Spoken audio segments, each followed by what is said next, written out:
Baru tahu.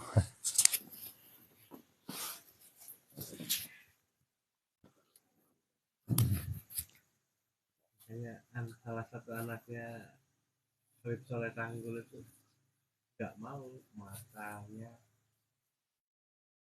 disembuhkan, biarlah buta.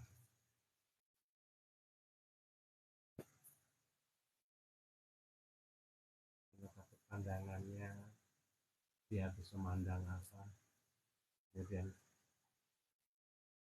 setelah itu dia memandang orang lain. Bagi Waalaikumsalam warahmatullahi wabarakatuh. Apa kabar teman-teman? Mbak Wulan, Mbak Umi Hapsari.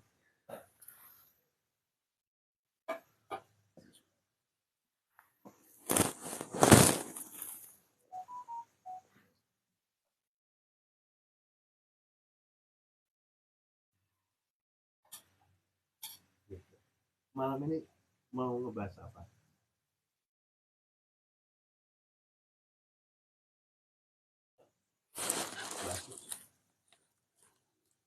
Ngomongin apa? Ada yang mau di Yang uang belum, Mbak? Yang uang belum? uang?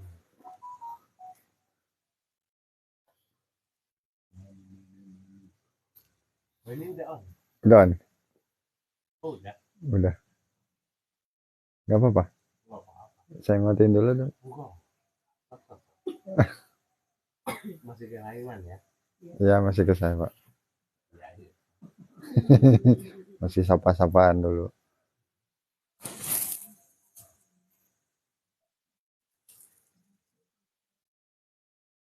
Sambil nunggu jaringannya kuat. Ini masih merah.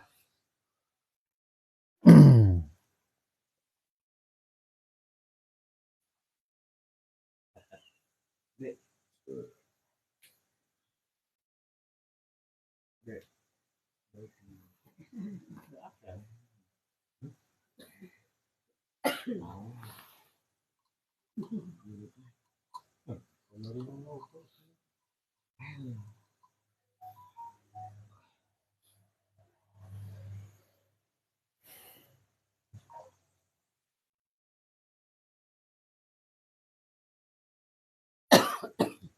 Yang teman-teman pahami uang itu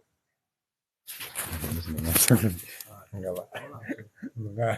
Karena sudah masuk pembahasan. oh iya enggak, berarti yang lain ngobrol yang lain. Jadi gitu kirain deh.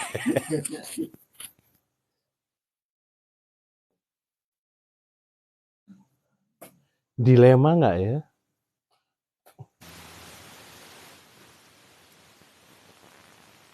Kalau lebih berharga mana? Dikasih beras sekarung sama uang yang senilai dengan beras sekarung.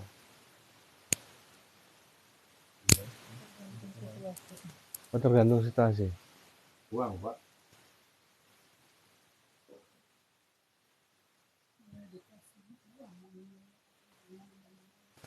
Kalau uang kita dibeliin beras untuk hari. Kalau saya tanya ke Bu Atin teh butuh apa? Saya teh, alhamdulillah Pak, saya butuh ini cuman kekurangan beras sama daging. Kalau kemudian saya kasih daging sama beras buat 1 minggu, mau atau milih uang?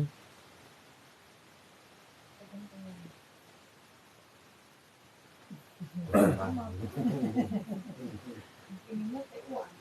Kalau cuma daging sama beras kalau punya kan di pasarnya kalau nggak ada bumbu-bumbu, kalau uang bisa di Kan saya nanya, semua ada, kalau udah ada cuman nggak Bu Atin cuman nggak punya beras sama daging, iya, beli beras sama daging nggak uang. enggak kalau udah ada aman. Hmm? Kalau misalnya udah ada semua Mm-mm, semuanya mm-mm, yang mm-mm. gitu. Udah gitu ya. Padahal saya yang bebasin. Uang mau uangnya atau beras sama dagingnya, Bu? Kalau sudah ada yang lainnya mah itu beras sama ini. kalau tidak ada yang lainnya. Nah, makanya kenapa Allah itu nggak nyiptain uang? Karena dengan uang manusia nggak amanah. Ya, misalkan beras sama daging satu, saya hargailah udah 1 juta aja ya buat seminggu. Saya kasih uang 1 juta, kira-kira dibeliin beras sama daging semua nggak? Nggak ya? Enggak. Yang penting satu hari itu bisa makan aja dulu. Ya kan gitu ya Pak. Konsep dasarnya kenapa Allah itu tidak memberikan kaya, tapi kekayaan. Konsep dasar bahwasanya zaman dulu itu tidak ada. Karena zaman dulu itu selalu mengusung versi surga semua. Nabi Adam turun ya, dia cuma mengingat surga saja. Oh, di surga dulu saya punya istana, ya bangun rumah. Dulu Hawa selalu dikasih perhiasan, ya dikasih. Gitu. Dikasih apa lagi? Buah, kasih ini makanan ini anyep ya, nggak ada garam-garamannya, nggak ada ini. Akhirnya memproduksi garam. Awal mula Nabi Adam itu tidak, karena masih sedikit, akhirnya kan cukup saling memberi. Tapi karena semakin banyak ada perdagangan dan semakin susah. Ada produk-produk yang memang susah untuk dijual, didapatkan. Akhirnya sampai era-era kalau awal-awal adanya uang itu pertukarannya mata uangnya pakai garam.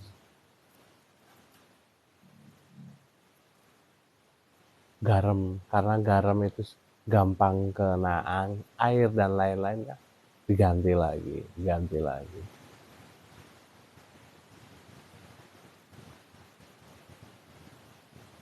Konsep awalnya satu, teman-teman kan tadi konsepnya daging sama beras. Nah, sekarang teman-teman mintanya uang. Pertanyaannya para malaikat, bukan Allah yang nanya, malaikat. Kamu minta uang 10 juta buat apa?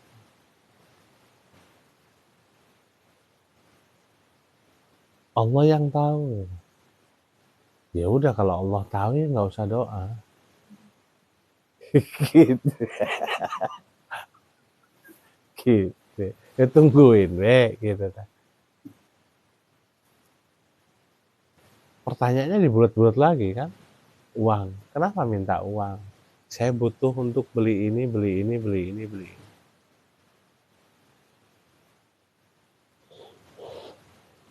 Tapi apakah selama ini uang itu kita jalankan, kita edarkan dengan amanah? Enggak lah.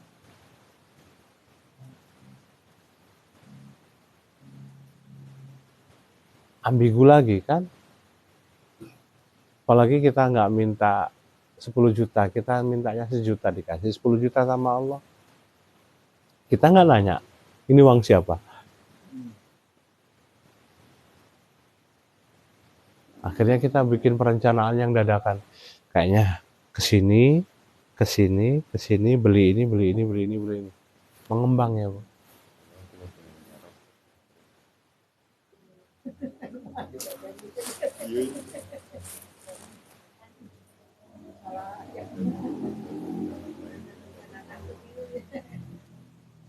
Semohon. Uang itu sangat dekat dengan emas. Uang itu paling suka dibelikan emas.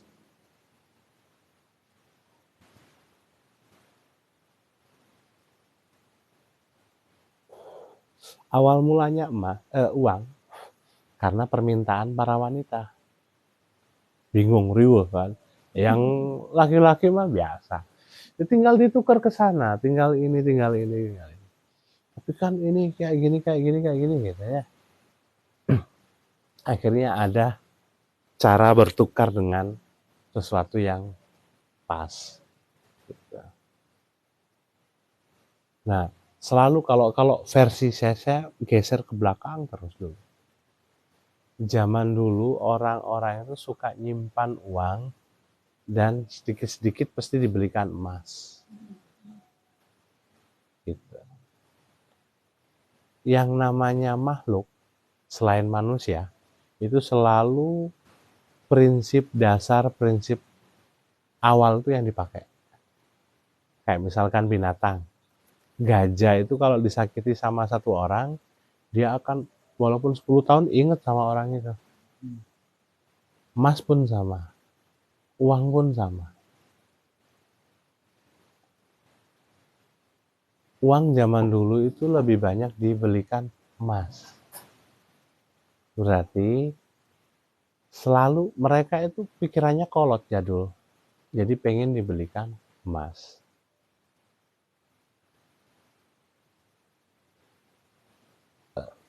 Gitu. Nah, onde yang coba-coba minggir lagi ke masa lalu. Yang orang-orang tua dulu memperlakukan uang itu untuk beli apa lagi? Tanah. Beli tanah 1 kilo.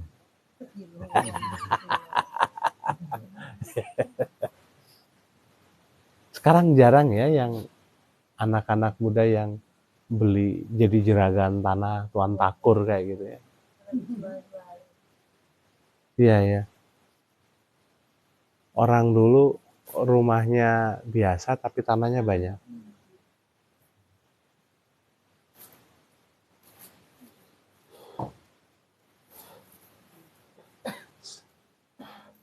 Jadi kira-kira sudah mulai mengerti nggak tentang konsep uang? Emas, tanah, terus kayaknya mau harus digeser ke Saur Sepuh deh. Ya, saya cerita dulu deh gitu, biar teman-teman nggak mikir nggak apa bingung gitu. Zaman Saur Sepuh berarti Mak Lampir ya ada. Teman-teman tahu ceritanya? Mak Lampir terus. Oh itu tutur tinular? Bukan. Mak Lampir itu tutur tinular kan? Saur Sepuh ya.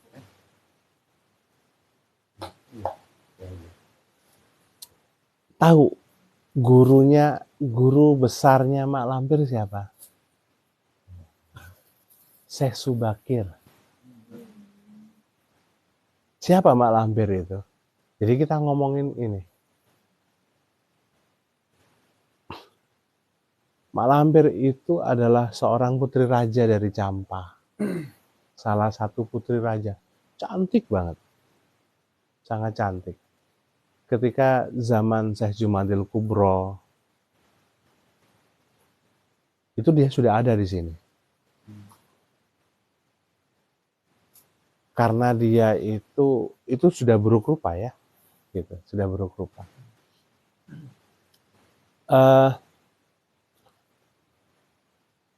Akhirnya ketemu dengan sebelumnya dia berguru dengan orang-orang yang Masya Allah gitu, kejawennya.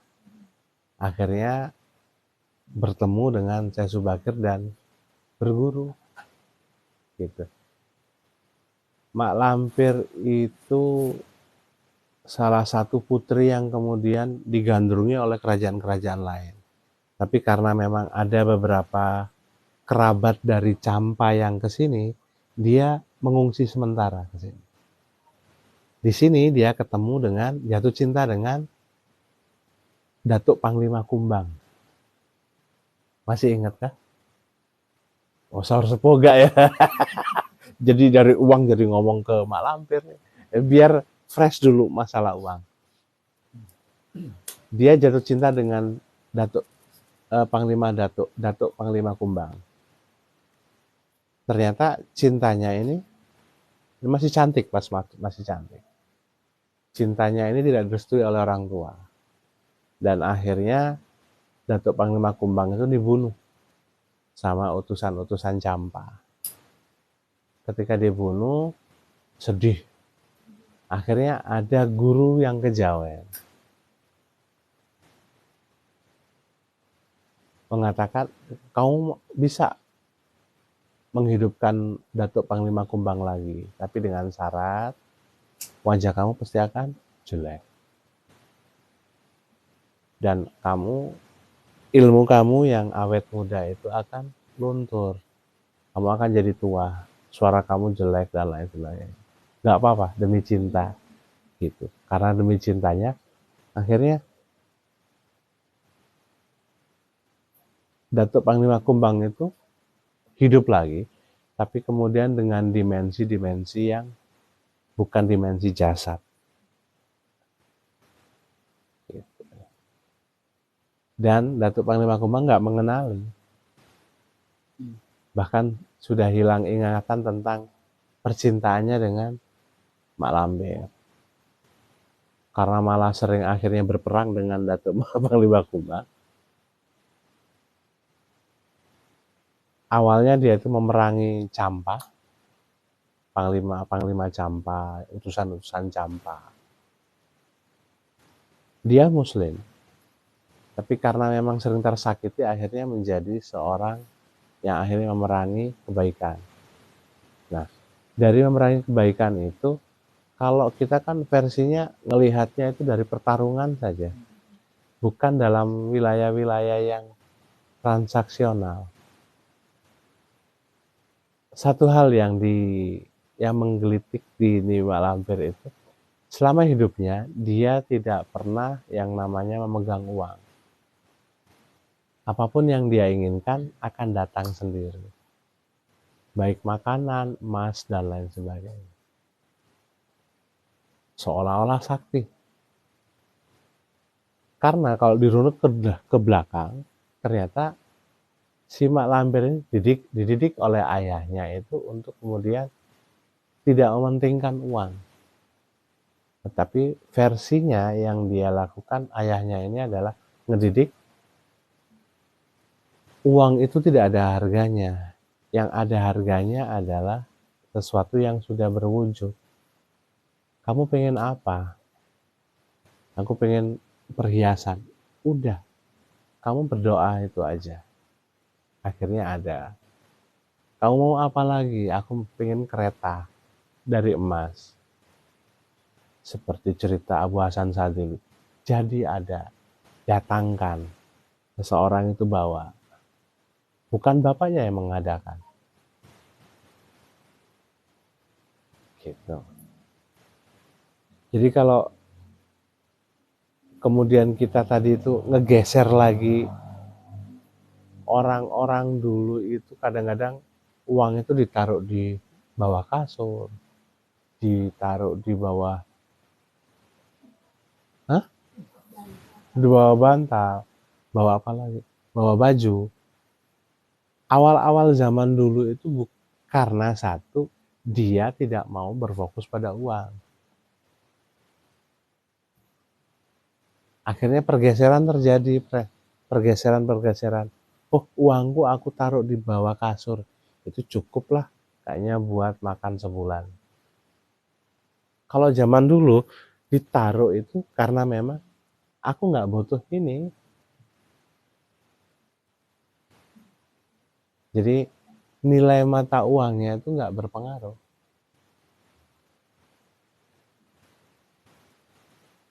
Di zaman Mak Lampir aja udah yang memakai prinsip itu jarang. Karena uang sudah berbentuk logam ya. Gitu. Nah, kembali ke pokok permasalahan. Kalau kemudian kita itu selalu ngerasa gampang ada uang. Nanti bisa beli ini, beli ini, beli ini.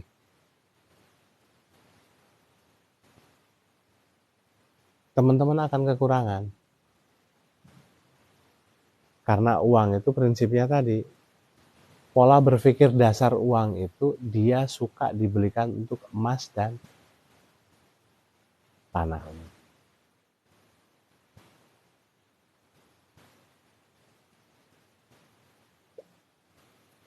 Kayak anak kecil, kalau diajak, adik, ayo ke Indomaret yuk.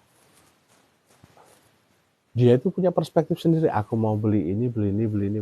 Sedangkan akhirnya orang tuanya beliinnya ini. Enggak, aku nggak mau itu. Walaupun mahal loh. Nah, berarti kita salah ya selama ini.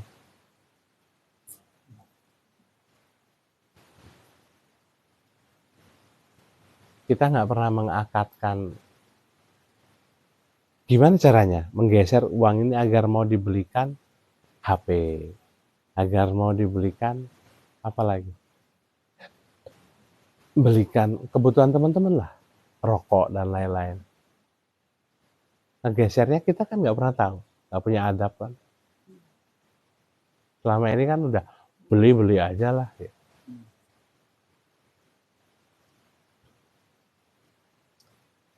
Kalau ngolok anak kecil gimana?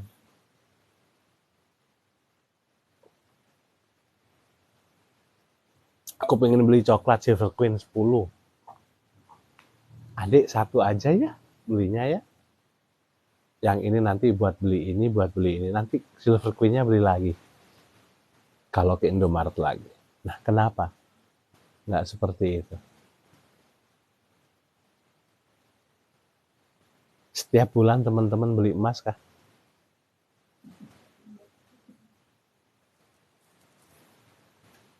Setiap bulan teman-teman ngumpulin buat tanah kah? Ayo, out of the box. Keluar dari zona pola berpikir yang biasanya. Kalau di luar negeri, kekayaan vs kaya, pernah dengar?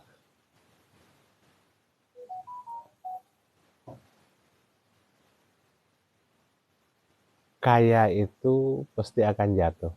Tapi kalau Anda punya kekayaan, Anda nggak akan pernah jatuh.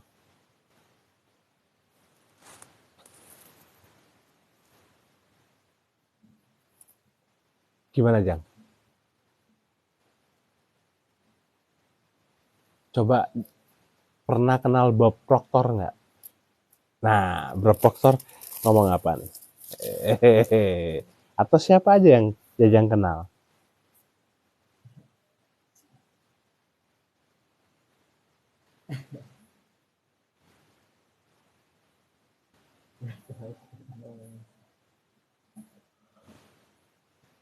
Isyaratnya orang-orang raja-raja dulu itu semuanya berbahan emas ya. Singgasananya emas. Pelebaran kekuasaan wilayah. Perang ini, perang ini, perang ini. Untuk apa? Tanah. Emas.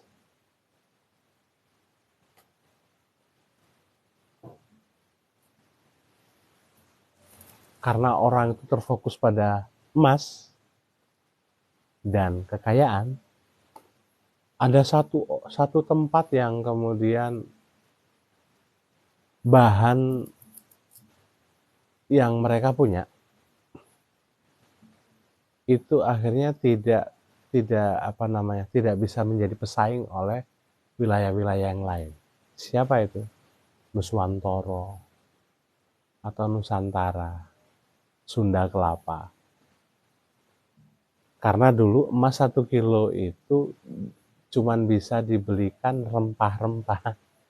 Itu cuman berapa gram. Berarti lebih gede rempah-rempah ya harganya. Oh. Teman-teman di rumah sering nyetok rempah-rempah. Kapulaga, kunyit, apa lagi? Bawang merah, bawang putih, kencur. Terus punya tempatnya, Bu, khusus ini kencur atau langsung brek gitu. Campur itu satu wadah. Nah, dipisah-pisah karena uang di wilayah Nuswantoro itu lebih mementingkan, dia itu merasa dihargai dengan rempah. Sedangkan rempah sekarang murah ya. Nah itu, kamu tak beliin rempah ya, nggak cukup uangnya buat beli emas. Ya gitu tak. Ya. Ini dipakai di Eropa sekarang. Salah satu, jadi kalau kemarin-kemarin saya ngomong, ilmu Javanisme itu lagi marak di sana, dipelajari. Kalau dulu cuman falsafah-falsafahnya. Sekarang masalah bab-bab kekayaan. Mereka nyetok di rumahnya. Kayu manis. Bahkan ini ditiru oleh Cina. Orang-orang Cina zaman sekarang masih nyimpen itu. Di dompetnya, coba lihat-lihat di TikTok atau di mana. Mereka itu punya plastik, isinya misalkan beras berapa butir, 5 butir, terus apa itu, wijen berapa butir, apalagi yang hitam-hitam itu,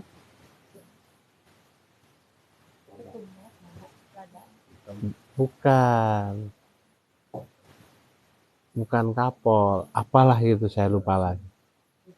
Itu apa? Jinten. Jintan hitam berapa, gitu lah. Ada irisan kunci di sini apa namanya? Kunci sama, gitu. Ditaruh secara feng shui, ini bagus gini ya, gitu. Itu mah ilmu kita dulu dipakai sama mereka sekarang.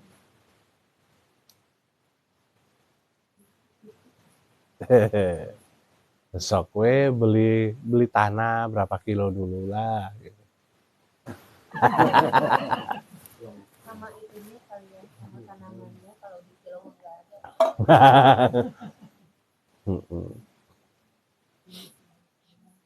Beli bunga mawar dari beda tuh tanahnya.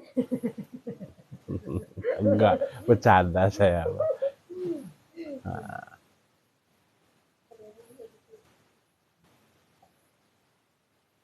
Kalau tanah yang dibeli itu biasanya saya beli tanah-tanah yang ini apa namanya, bertuah. Misalkan saya beli tanah 1 kubik di Sekumpul misalkan. Saya beli tanah di dekat makamnya Soleh Tanggul misalkan 1 pike. Nggak dijual, nggak apa-apa. 10 juta ya, 1 pike aja. Ya mau lah mereka. Iya, iya. Gitu. Beli batu kerikil berapa gitu. Dihargai berapa. Mereka mau. Dan itu pun akhirnya dipakai kebanyakan oleh orang-orang Chinese.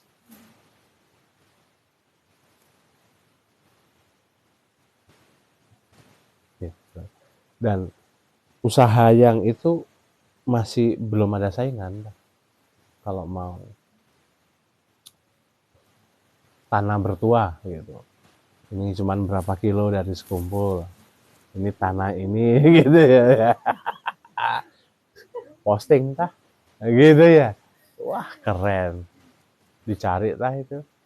Dari sana terus jadi ide bisnis. Iya. Belum ada kok. Saya tuh ngomong ke Aris waktu itu. Mas, saya stepnya nanti di mana?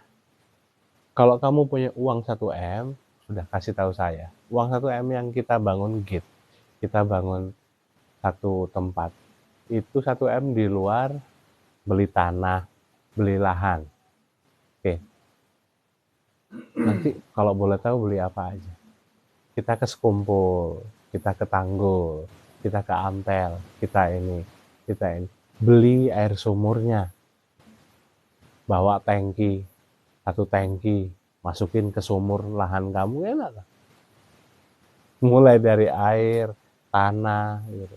Nah, hubungannya apa dengan uang, Mas? Gitu. Pasti kan kayak gitu. apapun yang dijual di sini zaman dulu itu akhirnya menggiurkan Belanda sampai dijajah 350 tahun. Gitu. Tapi sampai 350 tahun itu bukan berarti seluruh Indonesia itu dijajah sama Belanda. Enggak, yang dijajah 320 tahun itu cuma Jayakarta. Yang lain banyak yang cuma dijajah cuma 3 bulan, 1 tahun, 5 tahun. Atau bahkan tidak bisa dimasuki. Gitu. Wilayah-wilayah lah ya. Nah, wilayah-wilayah yang bertuah kayak gitu harusnya dihargai dengan hal-hal uang yang mahal dong. Kenapa tanah yang di Jakarta yang mahal sekarang?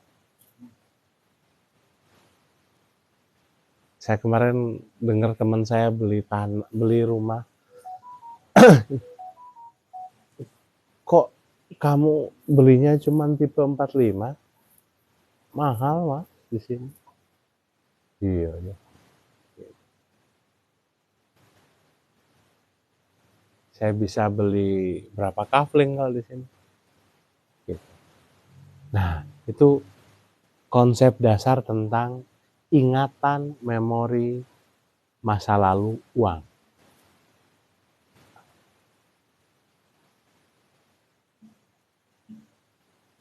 Sudahkah?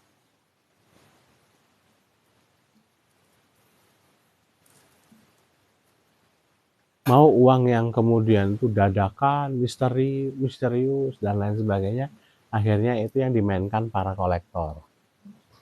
Apa itu?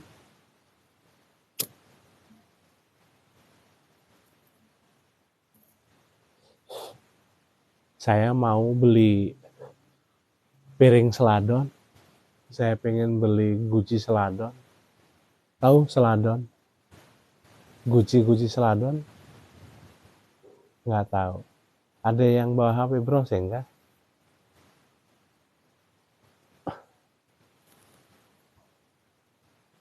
Mereka itu buta mereka.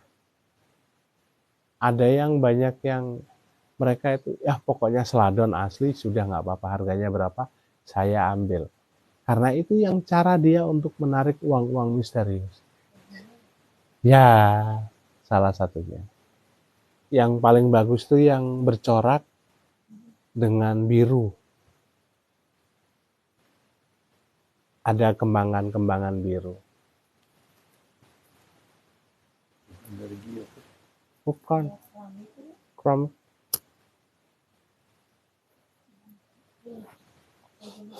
Salah satunya gitu. Teman-teman kalau masuk ke rumah saya, itu bagian atas itu ada piring-piring gede, seladon ya kan. Kalau dijual satu bisa sampai berapa M?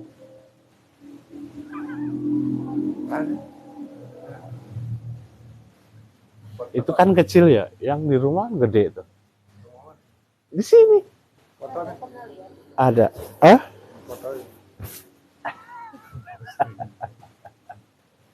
Di posting ya. Nunggu mama nggak ada dulu ya. Mama seneng banget sama piring itu. Nah, kenapa sih orang-orang apa itu kita nggak pernah tahu ya? Iseng banget sih orang-orang kaya itu ikut lelang. Paham nggak teman-teman? Ikut lelang itu bukan membeli barangnya, tapi menunjukkan kepada uang bahwasanya, hey, kamu kan suka barang-barang kayak gini. Uang itu semakin kita itu agak gila memainkannya, maka mereka akan banyak datang. Contoh, ini beli di Asia Plaza misalnya, cuman 20.000 misalkan ya. Boleh nggak saya beli 1 juta? Uang kaget lah, sok uang, sok uang bewara ke yang lain, uang yang lain. Si Eta, gitu. Seneng saya ya, gitu.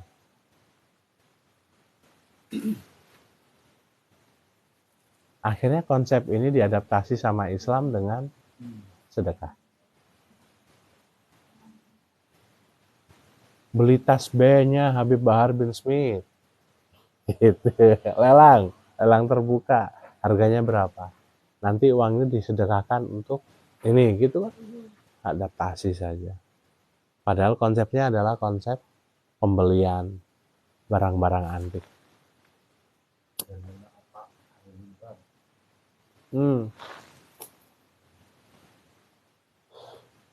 Buatin punya barang-barang antik. Nanti agak gila lah dikit. bener. Dijual. Mohon. Yang dari nenek ada yang kayak panjang gitu. Tadi nenek kenal semua. Butik itu. Naon gitu. Tanyain, ini seladon bukan? Gitu. Tanya ke kolektor, grup kolektor. Gitu. Uang, kita ngomongin uang loh, jadi kesana. Saya senang banget ketika ada orang-orang itu yang koleksi. Tapi biasanya kolektor kebanyakan kan perempuan. Kolektor sepatu. Iya. Kolektor tas. Baju. Uang itu paling tidak suka dengan orang yang kemudian nawar. Anda nawar nih, boleh ini segini.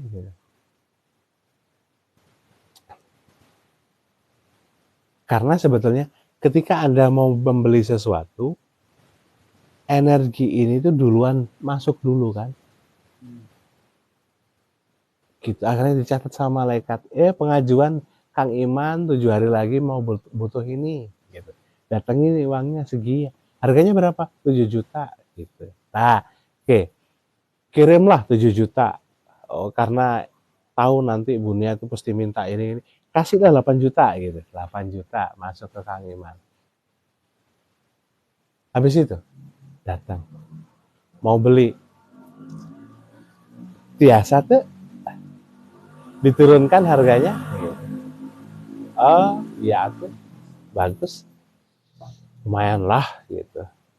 Buletin nya jadi 6 juta. Mah enggak. Tulis 6 juta. Sejutanya? Lumayan. Budget 7 juta. Jadi nyisa 1 juta. Teman-teman amanah enggak?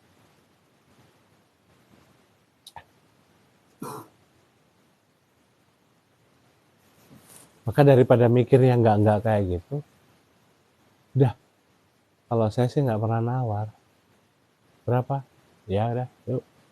Gitu. Kalau memang itu kemahalan bagi saya, naon ditipu eta Mas gitu. Ya sudah, anggap aja sedekah. Ya. Emang kamu juga nggak pernah nipu apa? Gitu. Saya juga nipu kok, gitu kan? Iya dah. Iya, sering kita nipu kan, nipu Allah. Gitu. Terus saya sering nipu Allah, nipu malaikat gitu. Ya ini kita ditipu sama manusia, makhluknya Allah. Kita udah sakit hati ya. Jan.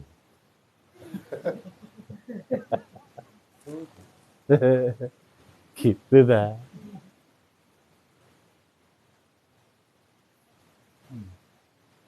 Biasanya orang-orang yang sudah tidak melihat harga, kecepatan uangnya masuk.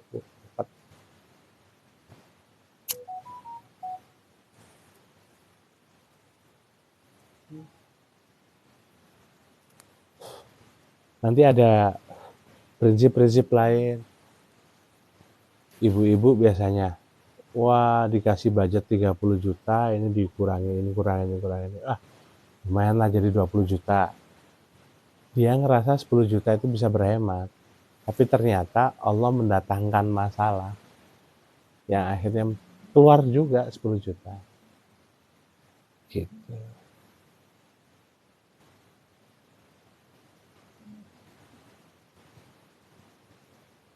Maka kalau dalam ilmu fikih gimana? Ada sebuah tanah dijual, kita pilih yang mana? Semuanya empat-empatnya harganya 1 juta per bata. Satu deret sama, pinggir jalan, pasarannya 1 juta. Yang satu karena kita pengen dia juga jual, maka tetap per bata 1 juta. Yang sebelahnya karena dia butuh, maka dijual 800. Yang satu jual dedet, tulungan lah abi, sok we mangga, jual rugi we 500. Kira-kira teman-teman milih yang mana? Yang 500 ya? Nah itu kalau bab usul fikih gimana ya Tata? Ini kan.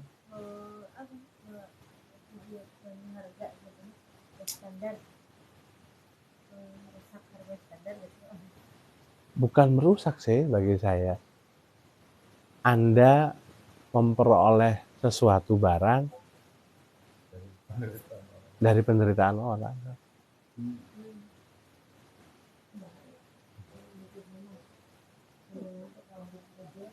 Oh.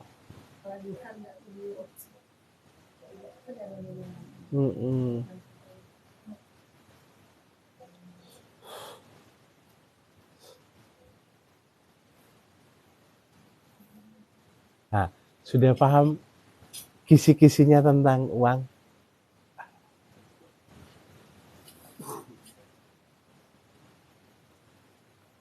Ada bab ruksonya, itu bab ngolok uangnya gitu. Saya akan marah ketika kemudian ya mau beli ini, oke. Ternyata uangnya datang, nggak jadi dibeliin. Gitu. Saya cuma akhirnya ngomong, jangan gitulah, minimal DP-in. Ini buat beli itunya mana? Atau ini. Ya cari lagi, bukan ini, minta. Bukan maksain ini dipindah di ke sana. Gitu. Maka sampai zaman-zaman Mak Lampir pun, Mak Lampir tuh nggak pernah kesusahan apa-apa. Nggak seperti yang di film-film yang rumahnya Mak Lampir itu di goa, di gunung, entah istana, gede-gede. Karena dia suka mengembara, akhirnya dia bikin rumah-rumah besar dan ditempatin oleh murid-muridnya.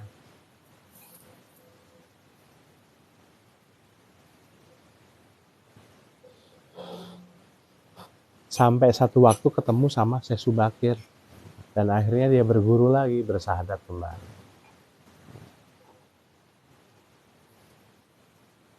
Gitu. Jadi kekayaannya ya gede lah, banyak.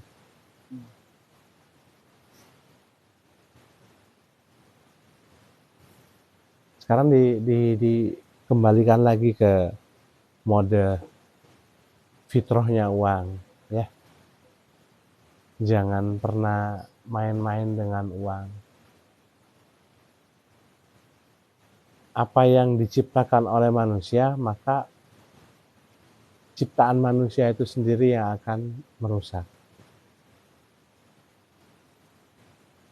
Di bab sebelah mana ciptaan manusia nggak merusak manusia?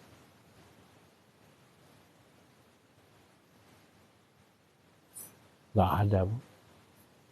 Nggak tahu Ketang, kalau teman-teman ada yang tahu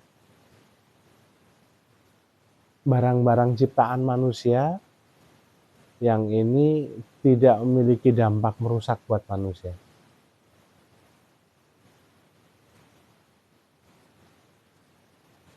Ada nggak? atau nggak tahu gitu loh. Nah, ngomongnya dua sisi bijak ya Tata, tapi itu bijak gitu. Jawaban paling aman. Gitu.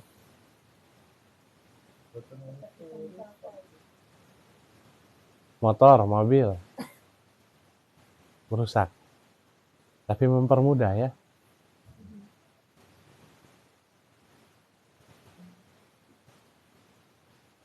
Emang harus pakai motor kah? Emang harus pakai mobil?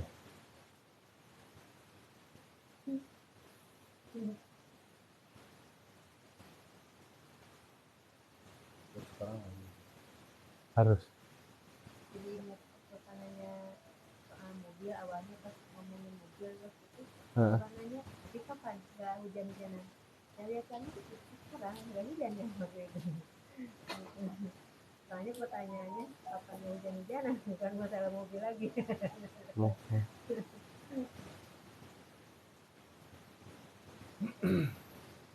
Karena yang salah itu teman-teman menaruh semua barang-barang itu di hati loh.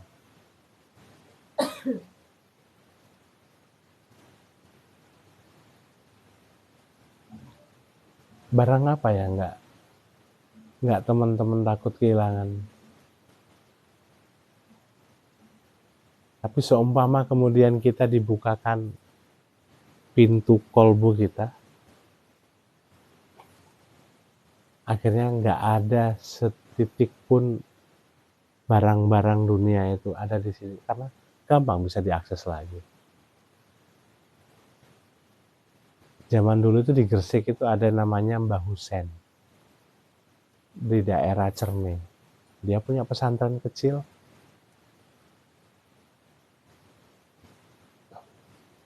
Tapi akhirnya terfitnah dan dipenjara sampai diasingkan, sampai anak-anaknya juga seperti itu. Hanya gara-gara ketidaktahuan orang. Di pesantren Mbah Husen itu orang yang datang pengen, "Mbah, saya itu kok kayak gini hidupnya ya?" Dibukakan basirohnya, Ainul Basiro dibukakan, dipegangin. Ya, tek, gitu. Langsung melihat apapun. Bukan lihat jin ya. Ini melihat Rasulullah, melihat yang sebenarnya apa. Barang ini itu saya tuh kecanduan, selalu beli mobil, beli ini. Dibukakan semuanya, akhirnya mobil itu nggak ada efeknya. Nah, akhirnya difitnah dengan berbagai macam-macam. Ngomongnya ini dukun, aliran sesat dan lain sebagainya. Kalau zaman dulu itu kan jarang ya penggandaan uang ya, gitu. Beliau itu uang itu dibuang-buang.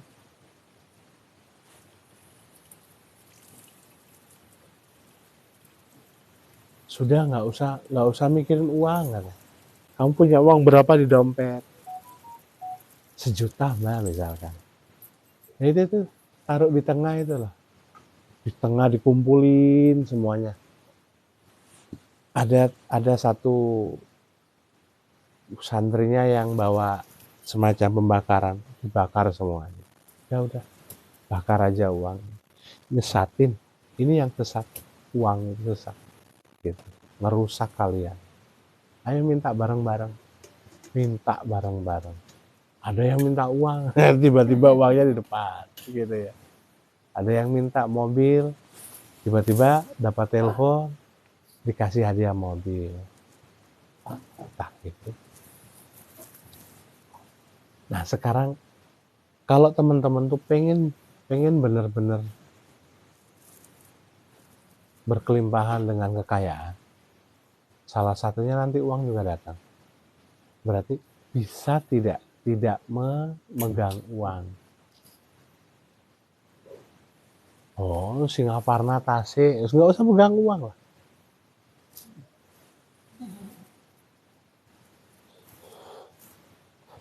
Pikiran buatin kan, nanti kalau dia Raka minta beli es krim, beli dia, bingung kan ya.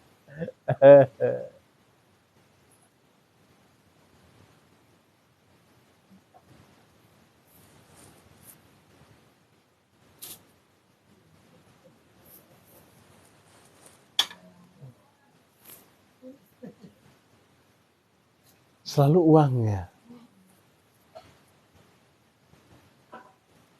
Akhirnya mindset teman-teman berputar balik 180 derajat. Kalau sudah pegang uang di dompet, aman lah.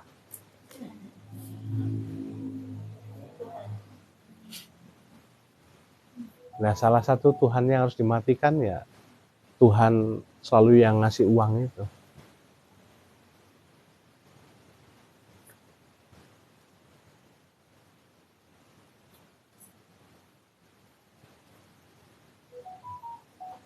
Teman-teman stresnya batas tidak stres ketika di dompet ada berapa uangnya.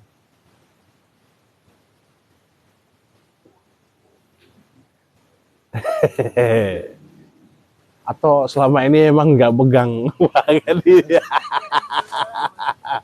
di dompet nggak ada uang. Seringnya nggak ada uang.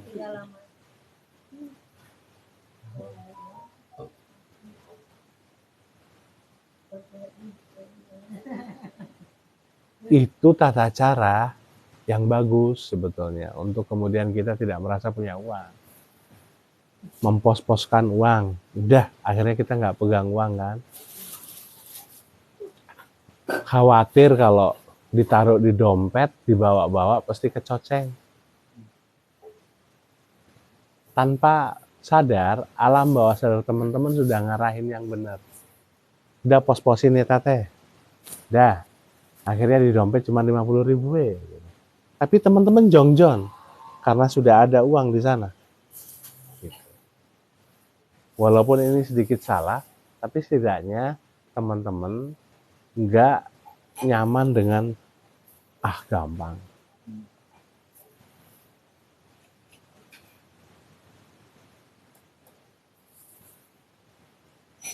Sampai pada satu titik gitu loh, di tengah jalan nggak ada uang beli bensin, Anda berdoa, ya Allah, saya pengen beli bensin, saya mau gitu, bukan ya Allah, saya minta uang, bukan kan? Anda tuh the point kan, spesifik kan? Ya Allah, nggak ada rokok, Anda kan main rokok, gitu, bukan uang, gitu.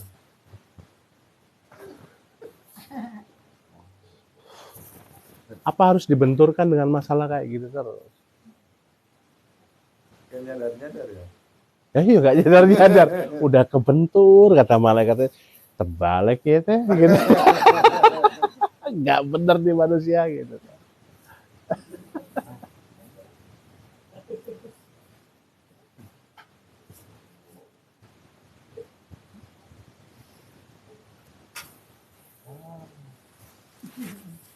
Karena ilmu kita tuh di-upgrade terus gitu. Yang selama ini kita nunggu isi bensin itu pas empty, kedap-kedip gitu ya. Karena ilmunya di-upgrade, ternyata tangki itu nggak boleh sampai kosong. Kalau udah separuh, isi lagi. Nah kayak gitu. Udah separuh, sekarang lihat, ya Allah, saya butuh beli bensin.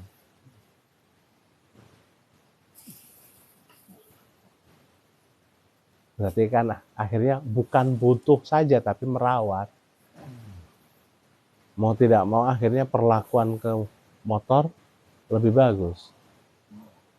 Kalau memang benar, tangki nggak boleh sampai kosong. Gitu.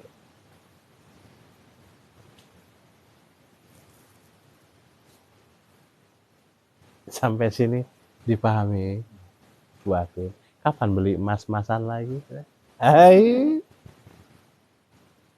Ya Allah pengen gelang gitulah buatin gitu. Ya Allah, saya tuh pengen kalung yang gede itu liontinnya. Hmm. Saya jarang banget lihat di Singaparna itu yang 22 karat.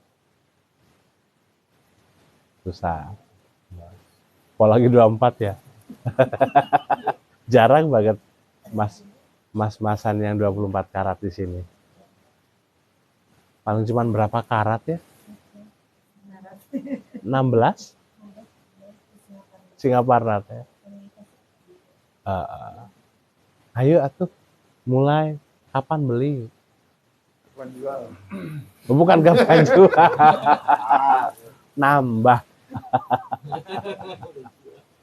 Nambah.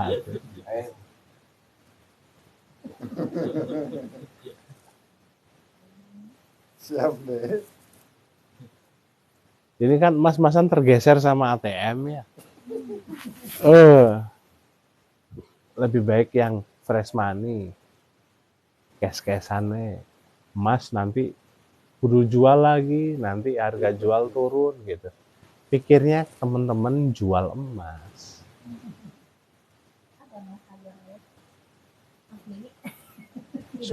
Sama Mas Ijul juga awet Bu, gede lagi.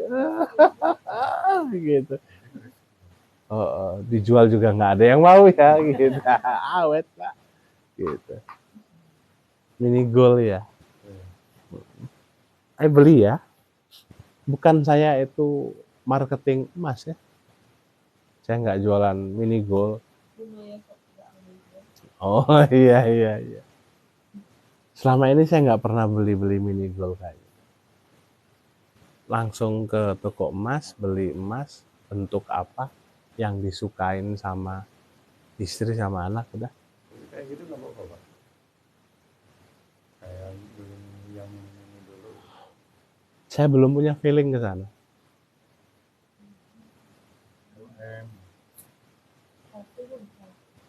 Saya nggak tahu itu gimana sih gitu. Belum punya ilmunya, jadi bodoh di sana akhirnya. Daripada saya mikir yang nggak saya tahu, mending saya beli aja yang saya tahu. Iya, maafkan saya, nggak tahu ilmunya itu. Gitu.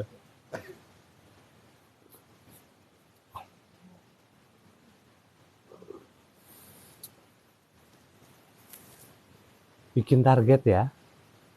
Jajang juga sama. Kapan? Walaupun beliin emasnya cuma berapa gram. Walaupun yang 16 karat. 1 gram yang 24 karat berapa harganya? 1 juta?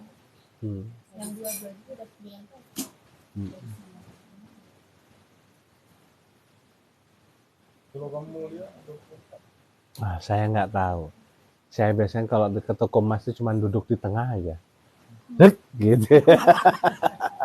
Terserah dia mau milih yang bentuknya gimana. Dia ngomong, ini berapa gram, ini bagus ya, ini kelihatan gede tapi emas. Ini, tapi gramnya kecil. Terserah kamu, ada pikiran gitu. Pikiran saya yang penting beli emas. Gitu. Yang penting beli rempah. Yang penting beli tanah.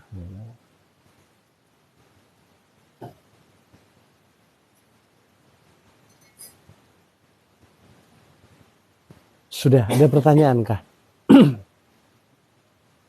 Masalah kekayaan.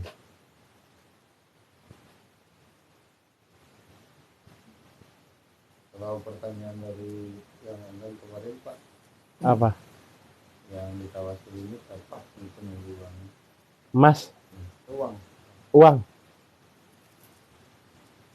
Uang itu pertama kali di Nabi Idris.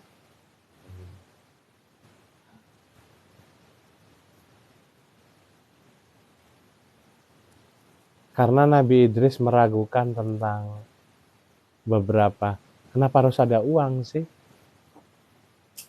Kenapa harus ada ini? Emang zaman dulu ada? Nggak ada gitu. Oh ya sudah, cross check, tanya sahabat karibnya Nabi Idris itu malaikat siapa? Yang nyangga matahari,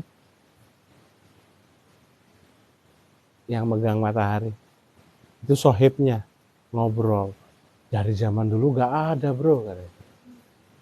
Ya udah, cross check, emang nggak ada.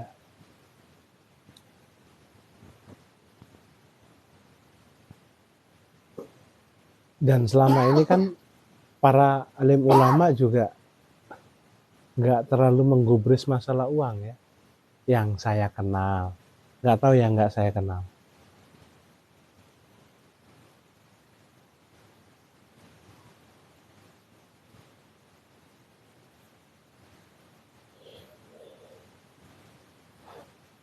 Kayak contoh gini, teman-teman,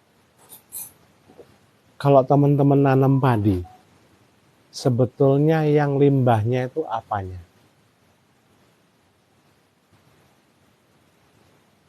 Mindset orang zaman dulu, zaman-zaman versi Nabi Adam sampai Ibrahim, sampai Rasulullah. Tahu kan, di sini udah banyak orang yang punya sawah padi. Nah, yang limbah dari padi itu apanya? Jerami. Sekam atau apa? Batangnya atau apa? Produknya yang asli itu adalah selain beras. Beras itu limbahnya.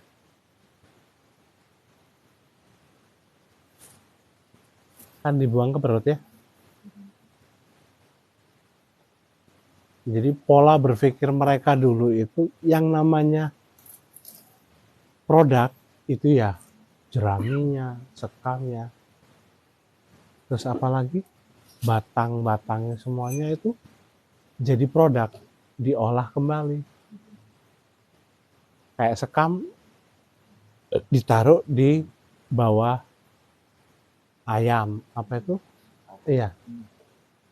Terus ditaruh, biasanya dicampur sama rumput-rumput kering, ditaruh di, kalau dulu di desa saya itu dicampur di kandang sapi, kandang kambing, campur sama feses. Akhirnya nanti diambil lagi, dikeringkan, jadi pupuk organik.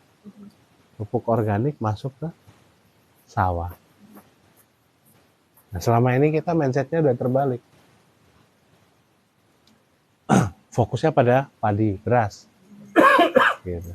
Yang lainnya dibuang.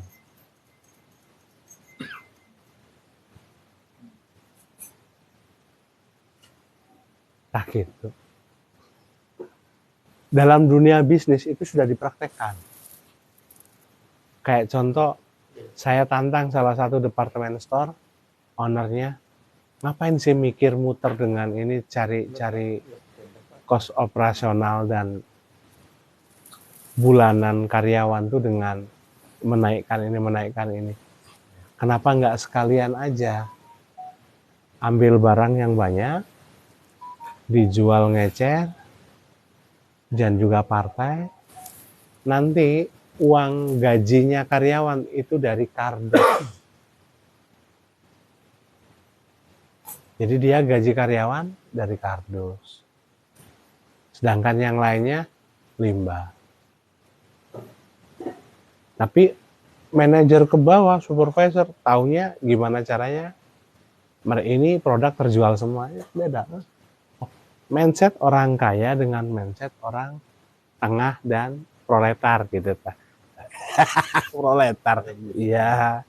Awas, pik, awas.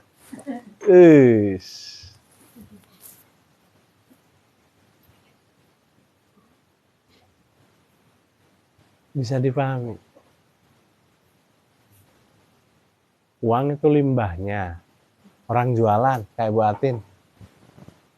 Limbahnya ya uang lah.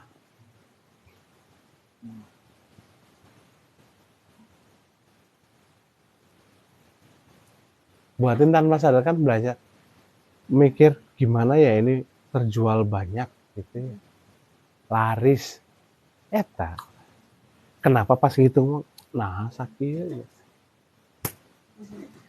eta harus dikat.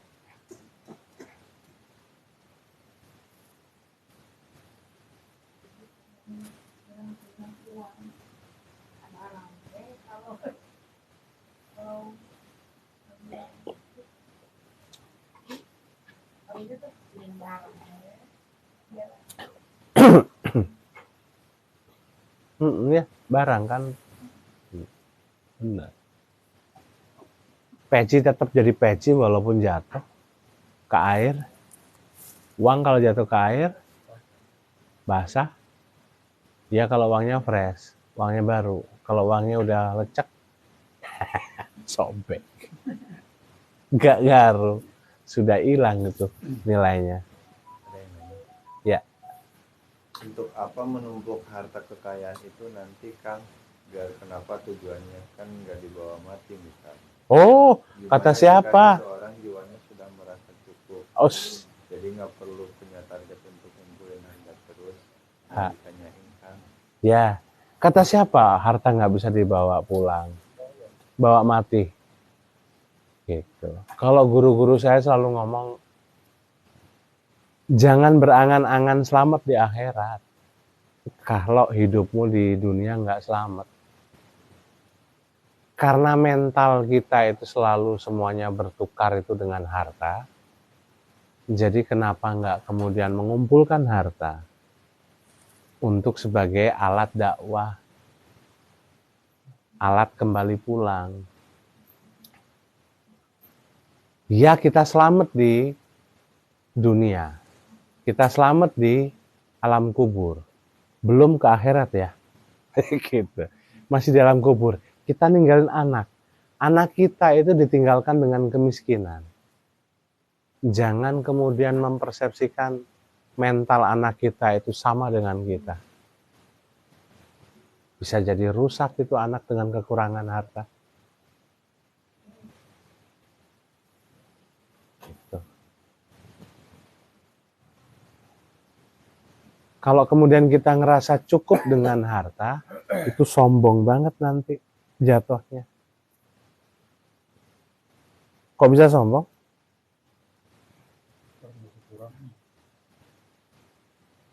Karena Anda nyaman dengan diri Anda, sedangkan tetangga Anda, apakah sudah cukup? Kalau kemudian kita sudah ngerasa cukup, berkaca lagi dengan Nabi Sulaiman. Segitu banyak uangnya, ternyata dia untuk kemudian memahami kata bermanfaat buat orang lain, hanya baru dimakan ikan. Sebagian ikan sudah habis. Belum yang lain. Ya Sulaiman, mana bagianku? Habis. Iya. Seumpama memang enggak kita itu uangnya udah triliunan. Kenapa enggak penghijauan kembali? Beli tuh gunung tuh di Galunggung, hijaukan kembali. Fokus pada penghijauan, uang limbah, kayu limbah. Tapi daripada limbah itu numpuk, ya dijual. Akhirnya dari uang lagi ya. Limbah deui, kumaha ieu limbah. Puter deui. Gitu. Aduh, saya tuh numpuk sampah di rumah. Nah, orang mikir, ya tinggal dibuang kan. Saya buang datang lagi sampah-sampah itu. Mana sampahnya? Ini dibuka lagi ya. Gitu. Tah iya naon ieu uang gitu tah. Nah, kalau kemudian kita itu sudah bisa berpikir seperti itu versi gaya berpikirnya Y.S. Rory, Aba Gurus Kumpul. Makanya Y.S. Rory juga selalu ngomong, jangan pernah minta selamat di akhirat. Tapi minta juga di dunia ini dikayakan. Biar selamat juga di dunia. Kalau di dunia nggak selamat, belum tentu akhirat selamat. Hanya orang-orang puitis saja atau orang-orang yang memiliki iman tebal yang selamat. Puitis selamat di sini. Di akhirat ya nggak tahulah, mungkin selamat. Tapi disiksa dulu di kelam kubur ya. Karena termasuk salah satu orang munafik. Gitu. Maaf ya, saya beda pandangan sama yang nanya. Yang bertanya tadi. Kalau saya bukan aliran-aliran yang ketika nanti harus sufi, yang harus miskin. Karena saya murid Abu Hasan Sadili. Harus proklamir kayak gitu. Iya toh? Iya. Gitu. Iya. Rasul kaya. Ya, dulu. Paham saya. Siap. Oke, semangat ya. Jangan sampai kenyamanan kita nggak butuh uang, kita nggak butuh ini, cukup buat kita. Tapi bukan berarti kita nolak. Saya nggak suka politik, tapi kalau kedatangan orang-orang yang dia itu terjun di politik, ya saya terima. Saya nggak suka polisi. Tapi kalau kemudian ada polisi datang ke sini, saya terima kok, ngobrol, ngecaprak, gitu. Tapi kalau untuk urusan kemudian ini, oh no, beda alam saya.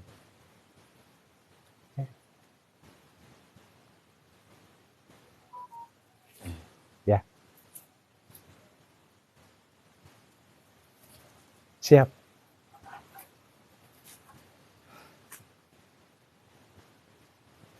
Digeser dulu. Teman-teman deh muridnya siapa? Kalau muridnya Abu Hasan Sadili, ya ngikutin gurunya sono gitu. Abu Hasan Sadili aja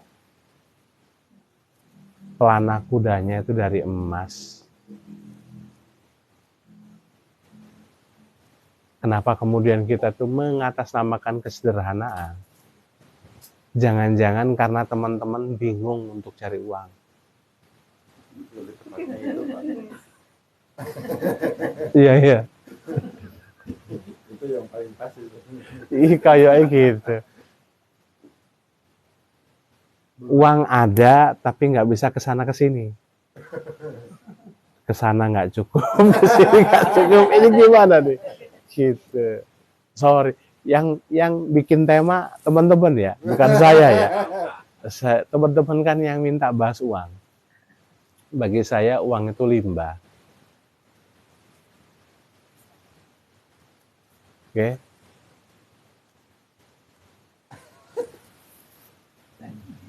Teman-teman yang pengen bahas uang, gimana sih uang?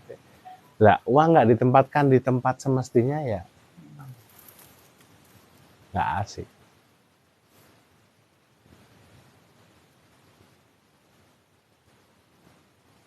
Tahu nggak zaman dulu sebelum ada teknologi suara, di perbankan itu uang itu diapain?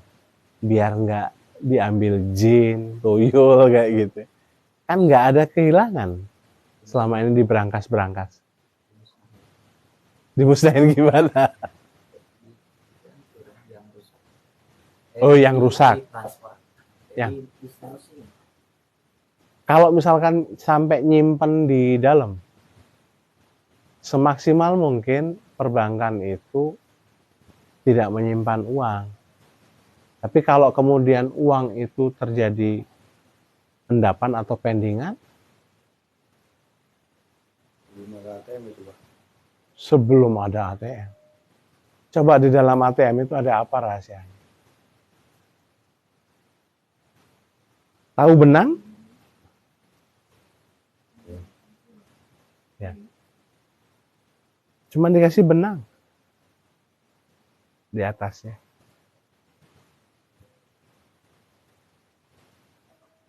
Kalau udah diberangkas, cuman diikat sama benang. Dah. pergebok, per apa. Sudah. Buat apa itu? Benang-benang kayak gini nih.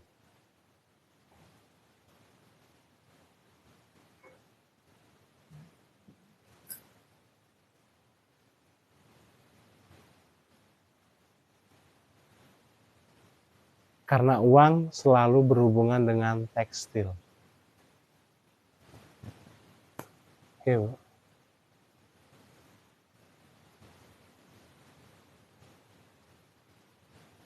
Salah satu bentuk perhiasan perempuan apa? Pakaian. Fashion. Maka jenis uang itu adalah perempuan. Jenis kelamin ya. Gitu.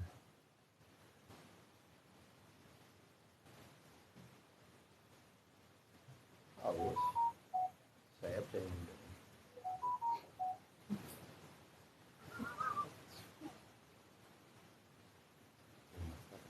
Maka uang itu sangat nyaman ketika berdekatan dengan perempuan.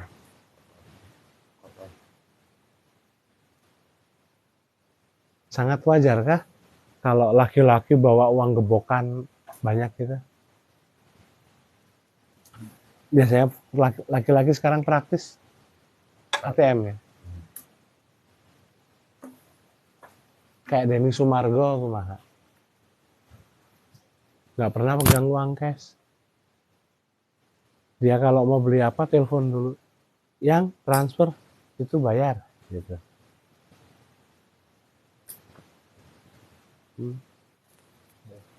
Tempat penitipan uang. Tempat penitipan limbah. Sarkis. Serius senang limbah. Harus limbah manusia. Memuliakan tanah gimana? Berarti harus ada bangunan.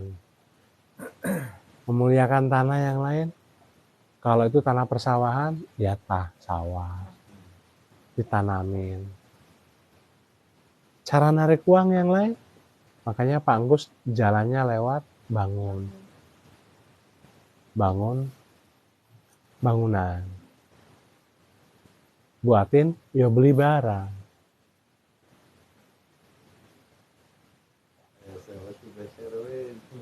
Rahasia-rahasia tentang ilmu perdagangan itu kalau mau dikupas banyak banget.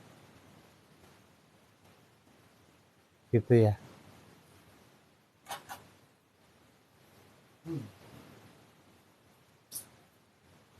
Kayak ngomong gini, nggak apa-apalah saya untung sedikit,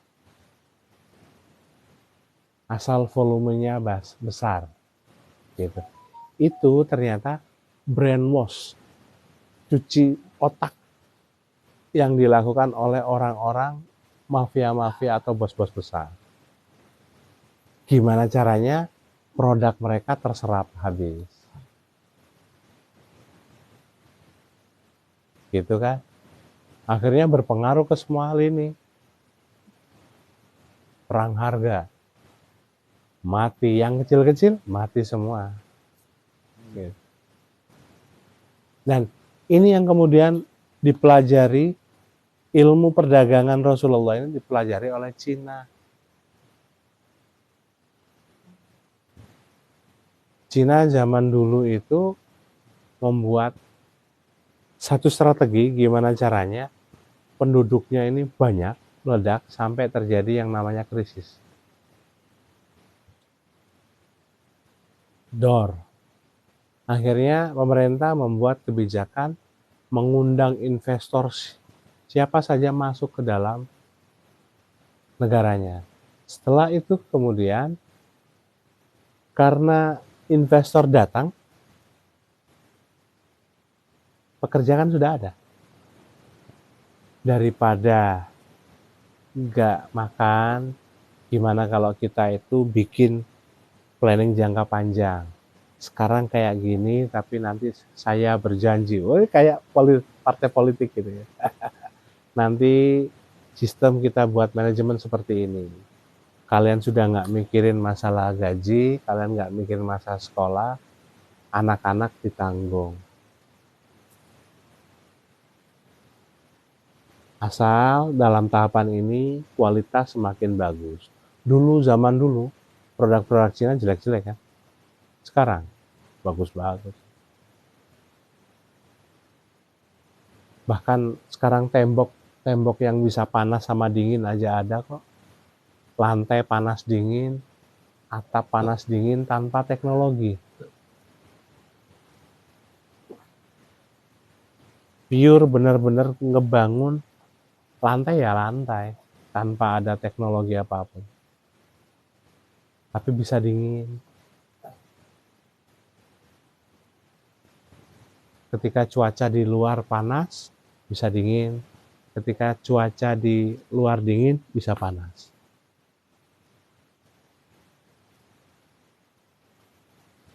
Teman-teman tahu proyek berapa ratus triliun yang dikuasai Cina di sini dan sekarang lagi dikerjakan? Mega proyek yang itu dananya sampai ratusan triliun.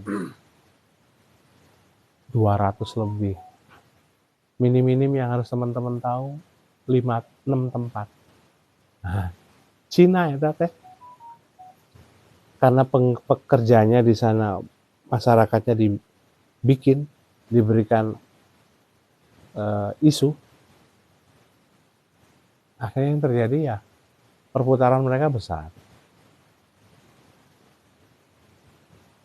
Akhirnya mereka nggak mikir uang kan, mikirnya daripada saya mati kelaparan, gelandangan, tunawisma kayak di Jepang, kayak di Amerika, Prancis, Eropa, dan lain sebagainya, mending sudahlah ngikutin pemerintah. Komunis lagi ya, wah gitu kan. Yang terpenting anak saya bisa pendidikannya tinggi. Ternyata di dalam pendidikan digeser juga pola mindsetnya untuk tetap kemudian menjadi pekerja dan tidak mementingkan yang namanya uang.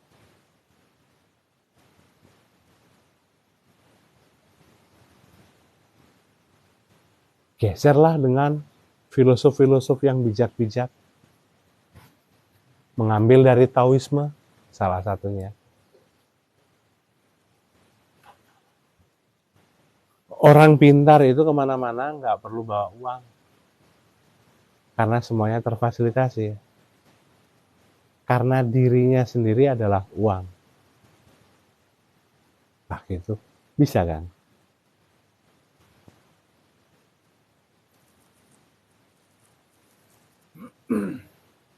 Nah udah kalau kayak gitu gimana?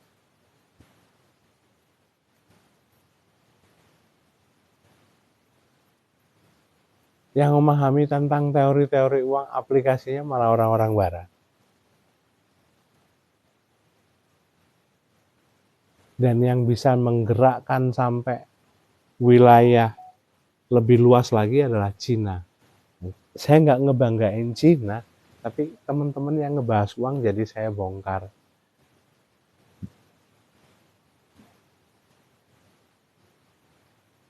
Saya pernah lihat di Guangdong, begitu kerennya. Proyek-proyek infrastruktur, itu mereka ada workshopnya dan mereka bikin simulasi-simulasi kecil.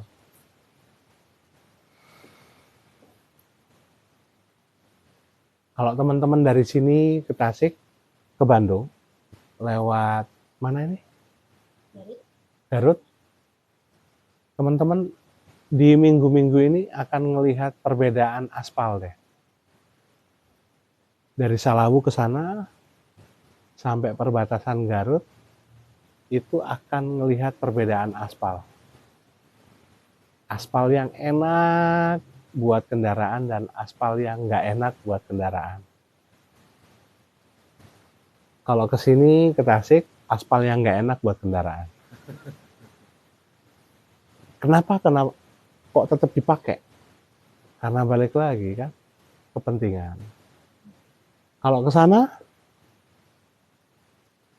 Itu dana-dana yang memang kemudian dipegang, dana aspirasi dan lain sebagainya, yang pegang oleh provinsi, DPR pusat, misalkan. Saya cuman ngomong, ya, istri saya nanya, ya kenapa sih kok ini aspalnya beda sama kualitasnya? Maksudnya, saya sampai minggir. Nih, lihat. Kayak gini. Beda ya strukturnya? Kita lihat nanti di sana. Kenapa bisa seperti itu? Kalau kemudian aspal itu ditaruh di kabupaten sini, insya Allah tahun depan nggak akan dipakai kontraktornya. Karena terlalu bagus. Kalau terlalu bagus, bagi-baginya dikit. Gitu ya. Kita jadi nyinggung pemerintah ya. Gitu. Tapi ada dekengan pusat sampai.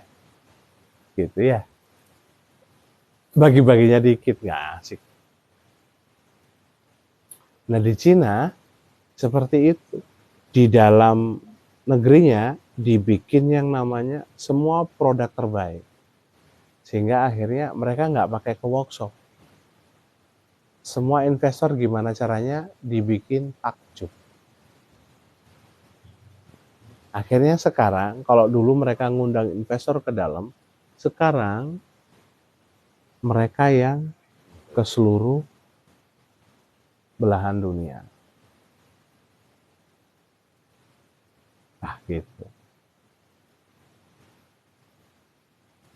Politik bangsa Mongol salah satunya kayak gitu.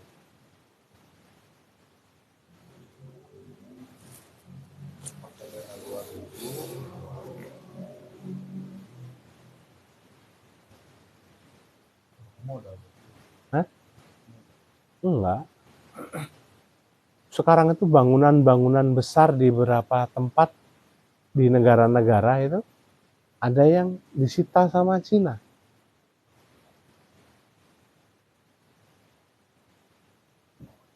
Di negara-negara tertentu. Salah satunya Sri Lanka ya. Pernah dimakan wanita. Iya. Negara-negara Afrika.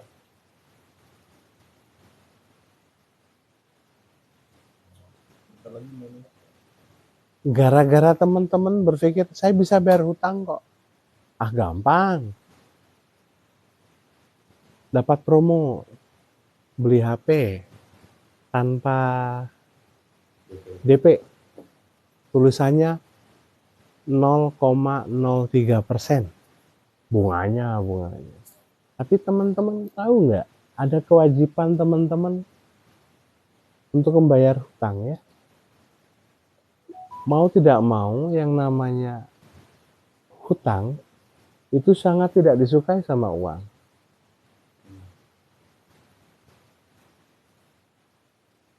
Kenapa nggak kamu minta uang lebih? Kenapa harus saya yang harus kemudian dikorbankan?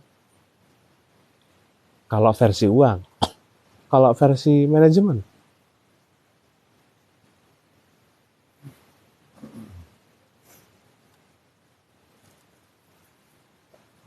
kalau emang nggak punya uang nggak usah belilah.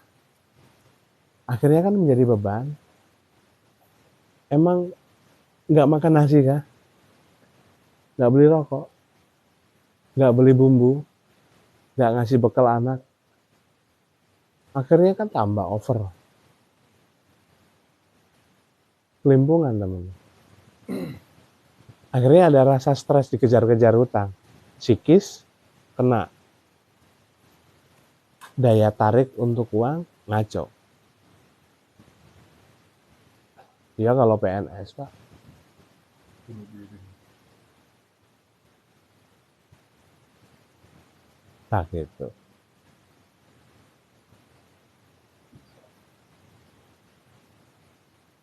Buatin masih ada utang barang di toko.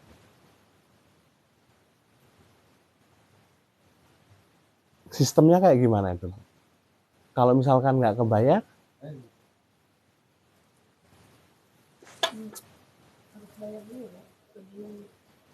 kadang kan ada keringanan, misalkan 32 biasa kalau yang 2 minggu kadang jadi sebulan. Bisa diotak-atik loh itu, Bu. Enak. Ibu fokus di produk kan? Ya. Ibu nggak fokus di uang kan? Asal tidak menjatuhkan harga aja. Fokus di harganya. Ibu karena sudah menganggap bahwasanya uang adalah limbah, ibu nggak butuh uangnya. Ibu butuh barangnya. Yang penting ada barang banyak. Gitu. Nanti tinggal tanya ke Jajang, versi marketing gimana. Gitu. Kalau saya kan ngomong versi uang. Gitu. Barangnya ada dan bisa diretur misalkan. Tinggal nanti versi marketing dimasukkan. Iya kumaha iya biar barang teh keluar cepat gitu.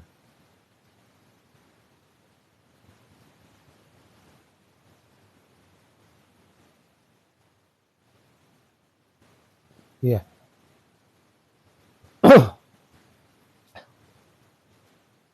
Yang diberesin yang kecil-kecil.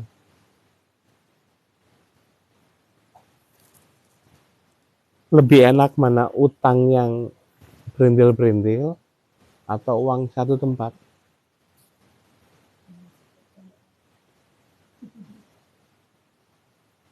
Satu tempat.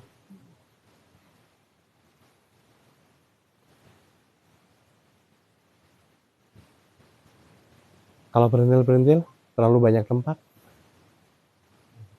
Sekarang banyak kayak ibu ke sekolah senang kamu mah barangnya ada, jadi kadang ada satu barang dipegang sama 3 gitu. Itu maksa lagi. Kesukaan hal liburan mau nama dasarnya gitu. Kadang ada hampir sama itu orang gitu. Tiga. Terus kadang dia ke apa ngarang sendiri misalnya.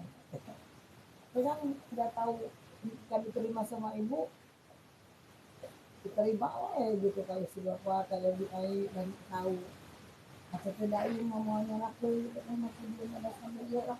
Balikin lagi nggak bisa? Kan udah terlanjur pak, udah jadi udah itu. Ya nggak mau tahu. Nggak selesai, udah gila kok. Itu udah permainan lama para sales seperti itu.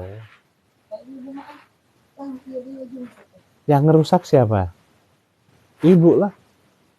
Anak dia sebenarnya. Ibu hari itu dipenuhi dengan naon iya ini apa? Ini saya kan pesennya barang A B C D E, tapi salesnya udah nggak ada. Akhirnya mood ibu pusing. Uang mau nggak mau ibu itu kan mau beli rokok sekian, mau beli produk ini sekian, mau beli produk ini pesanlah. Uang kan udah ada, ditransfer sama Allah. Fred gitu ya, energinya sudah ada. Nah, tapi ibu harus mengeluarkan untuk beli barang-barang yang nggak ibu inginkan.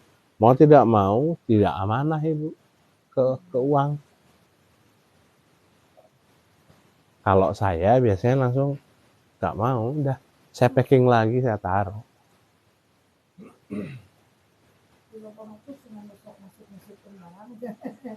Ibu langsung kalau tahu ibu kalau langsung potong, nggak boleh cuma selera karena waktu belum gitu komik jadi kan ada yang kesesan gitu ya kayak nabati ini aja yang nggak sama saraus lagi yang kalau sekarang nabati mah yang nggak laku teh tuh kayak dijebak si mah ibu mah sok deh memiliki ditolak sadayana memiliki eta nu saarif ibu disebut Semohon mohon satu seperti itu, nggak ngotorin hati, tapi ya nggak frontal ke sales. Saya tuh kemarin ada cerita lucu.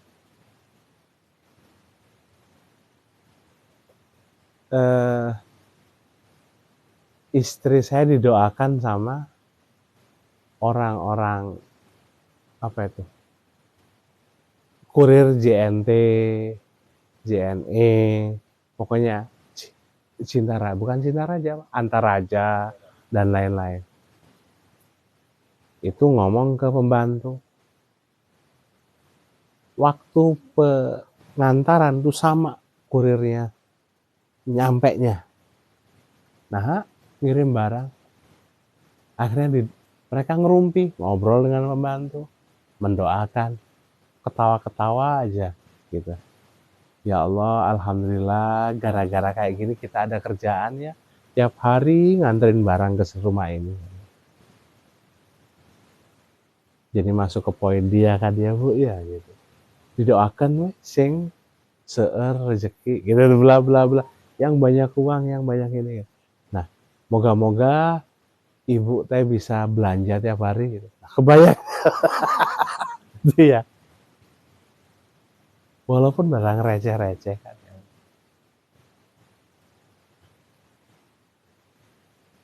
Dengan ternyata berbelanja bisa membuat mata pencarian orang lancar ya.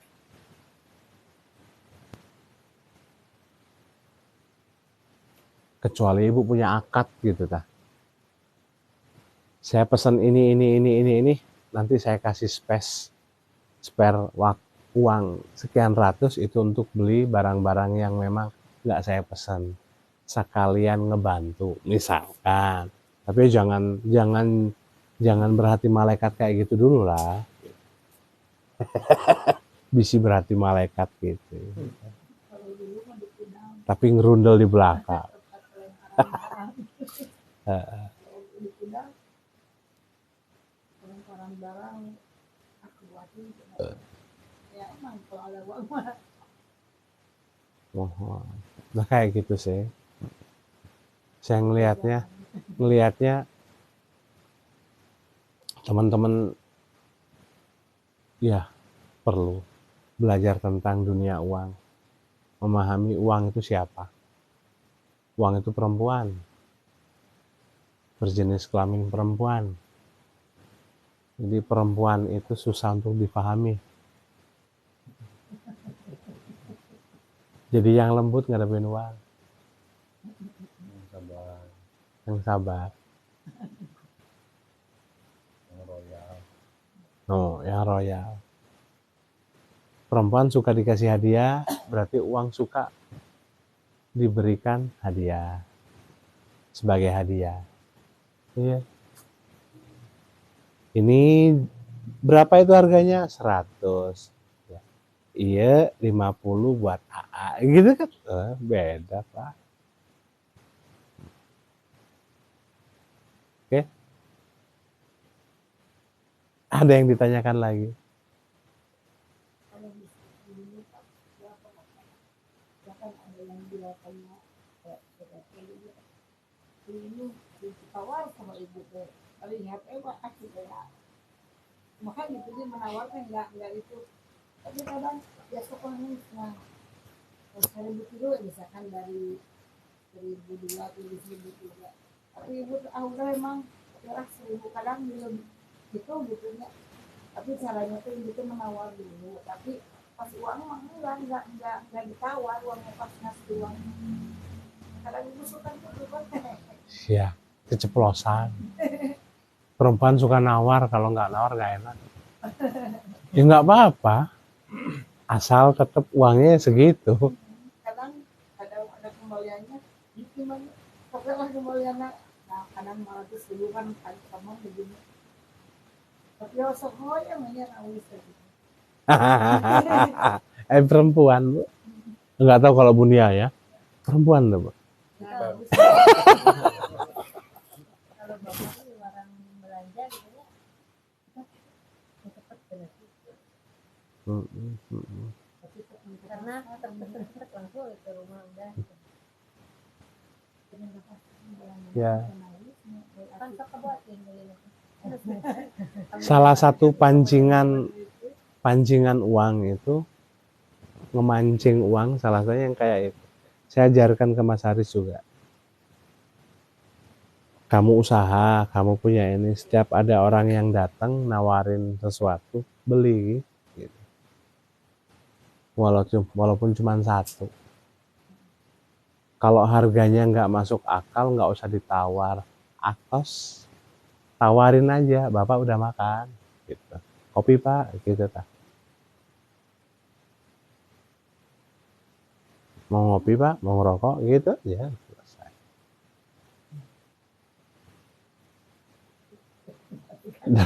Daripada nggak masuk di akal ya Bu ya, gitu. Harganya naon itu teh gitu. Nah mau nawar aja kita keder kok gitu. Ya ngapain dipaksain beli gitu. Harus dong mahal tuh Inggris. Hah? Harus jangan mahal-mahal. Mau jualan tas gitu. Oh iya, Tawarin ke saya. Dan jangan mahal-mahal, kan mampu.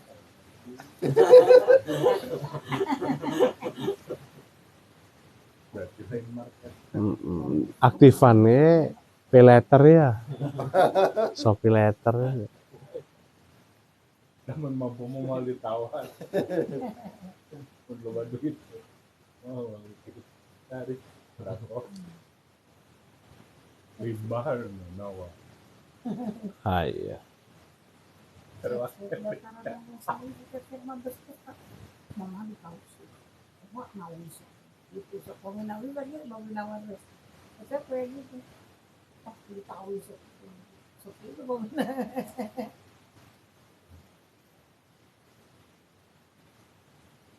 Oh, Nah, yang jualan kita kayak makanan itu ada kan suka di kemana. Wah, aku sok itu gitu. Sekarang kontennya konten di murah tidak. Ayah mau kamu Ya, cocok lah. Ada yang mau disaringkan, teman-teman?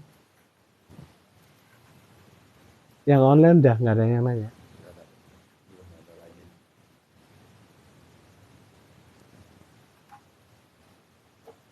Geser mindset itu gimana Pak?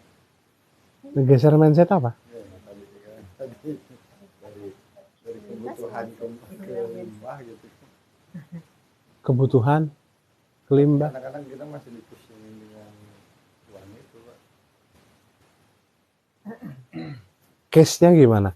Teman-teman butuh uang buat beli apa? Selalu mikir uang itu untuk beli. Beli apa?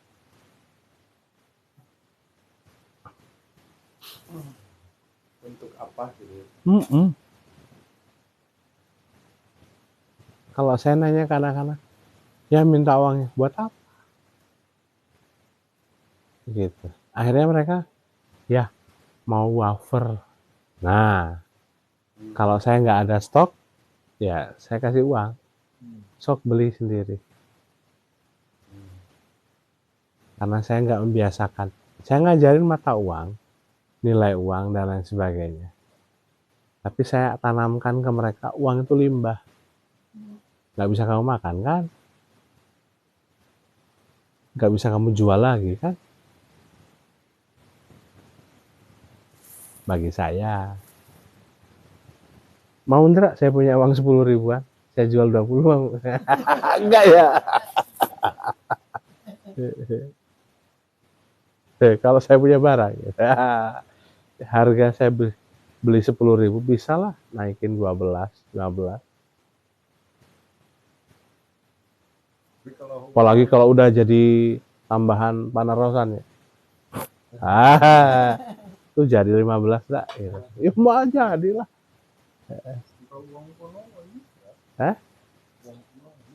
Uang kuno mah enggak gitu. Cari uang kuno. yang berat tadi Ya, mah enggak eta mah. Itu di luar konteks. Nah, gitu. Kita ngomong esensi gitu.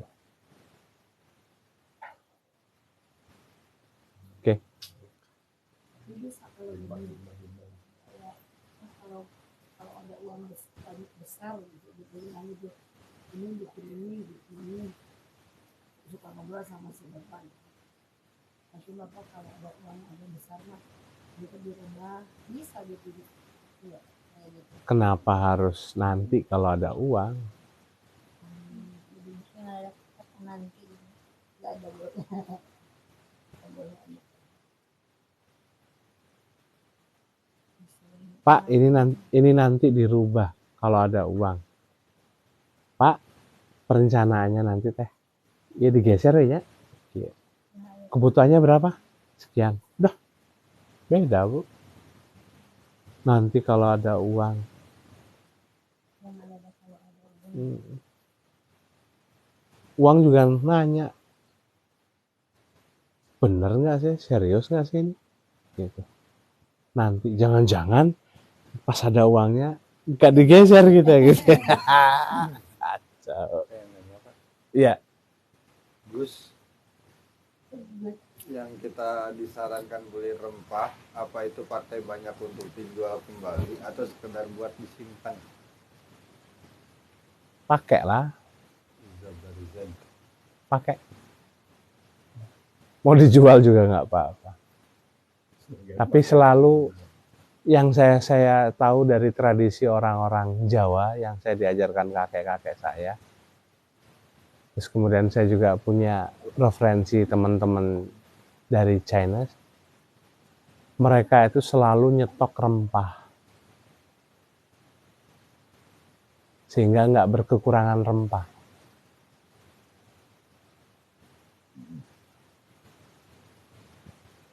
Nggak ada bahasa Jawa itu nempil itu apa ya? Beli eceran.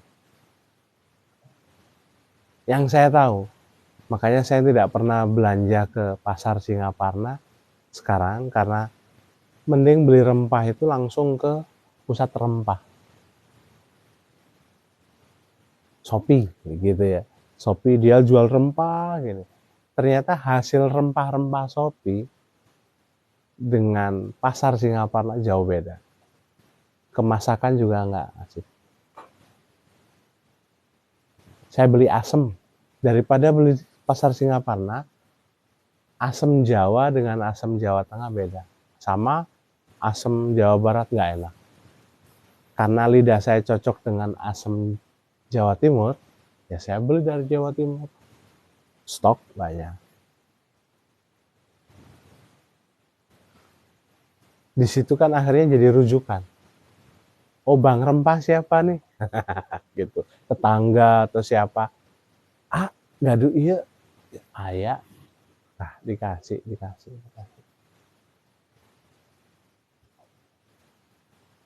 Kalau tetanggaan kayak gitu masih ada kan? Masih ya? Aduh, kehabisan garam. Datang ke rumah. Terutama yang di tanah Nah, kayu manis ada nggak?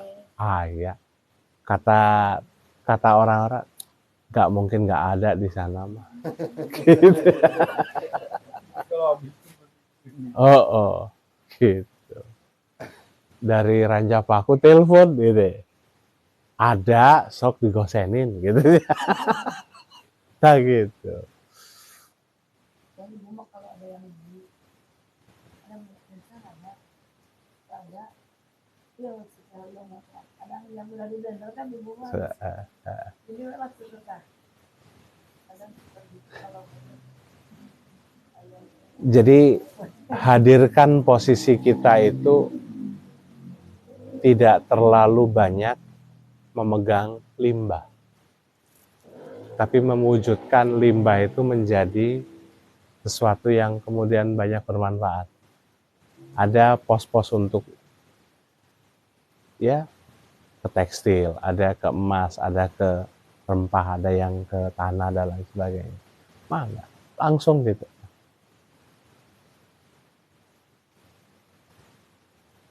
Oke. Jangan sampai uang berbisik gitu. Jang, beli itu tuh enaknya gitu. Aduh, gara-gara TikTok COD gitu. Hmm. Jadi beli agak-agak gitu. Oke ya. Apa ibu kulit si ibu mau kayak wae kan ibu beli kayak jarum gitu pak yang dimasukkan jarum kan jadi itu bukan si ibu mau apa tuh si ayah wae gitu iseng-iseng beli kali Jadi kalau kata mertua itu aneh hari ini belum ada kurir datang. Gitu. Biasanya teh jam segini itu sudah ada gitu. Nah, karena perputaran-perputaran seperti itu terjadi, akhirnya tanpa sadar kita membentuk jejaring.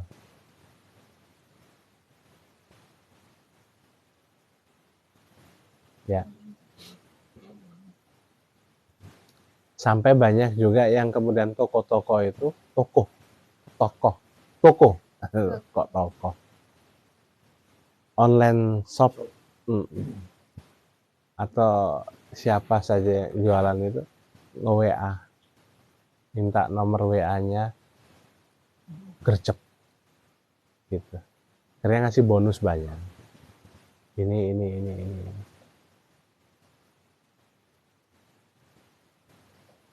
Nah gitu. Hanya karena seperti itu. Saya nggak bilang uang itu sampah ya. Kalau kita ngomong uang itu sampah, berarti kita nggak bisa ngolah. Karena dalam dunia ini nggak ada sampah. Kita aja nggak bisa ngolah. Maka saya bilang limbah karena harus didaur ulang. Uang harus daur ulang. Sama kayak energi negatif, kayak hari malam Rabu kemarin kita belajar mendaur ulang energi negatif. Gitu.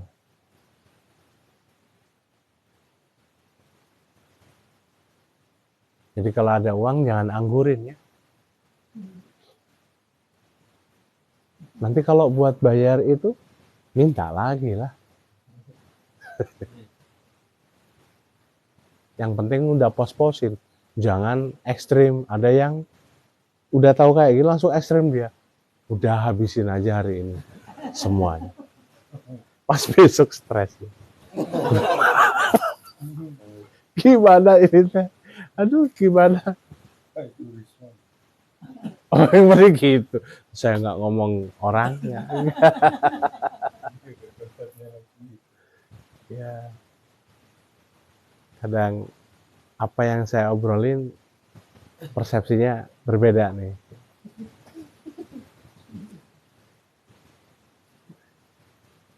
Bakal ada lagi. Iya, kamu yang saya belum percaya. Nah gitu.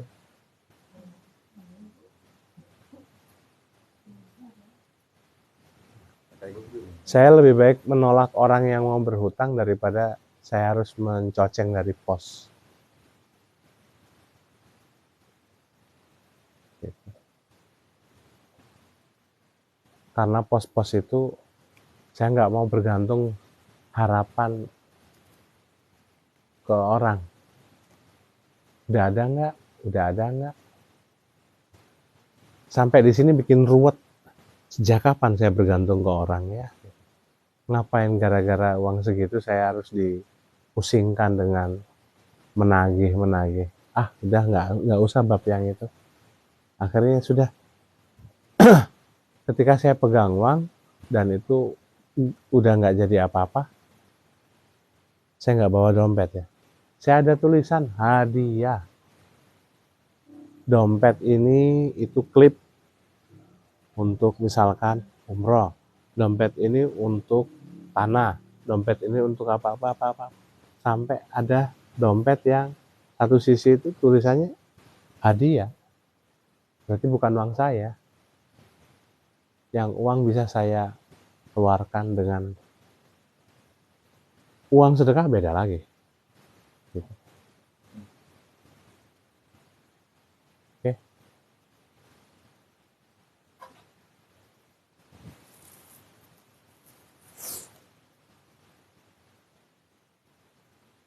Bisa paham?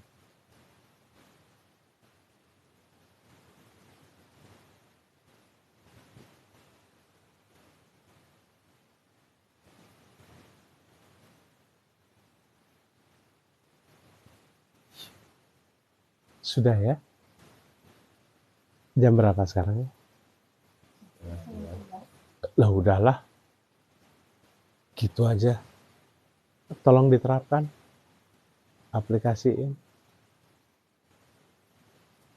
Kalau teman-teman ngurusinya kan apa sih kemarin tuh? Beras itu nggak boleh kehabisan. Bahasa Sundanya apa? Tunggul kuras.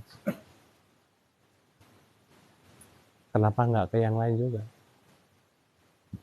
Emang pos-pos harus habis lah.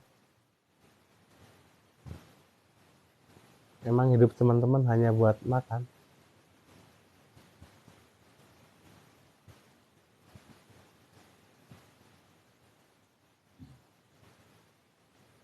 Ya. Bentar ya.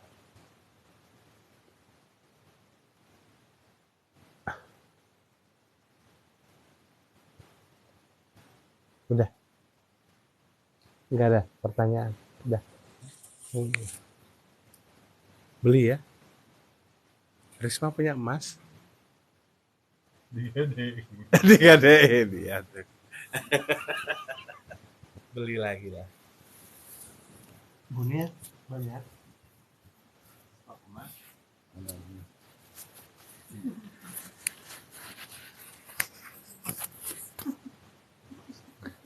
Masih puh.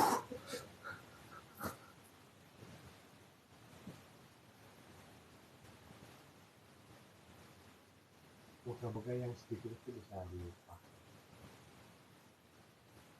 Jangan lupa tadi jadi.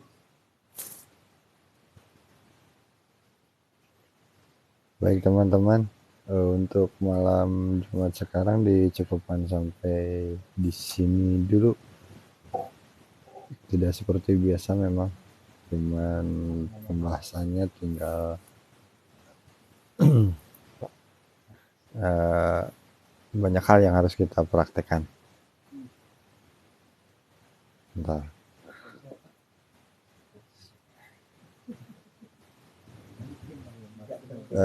Pamit undur diri teman-teman semua.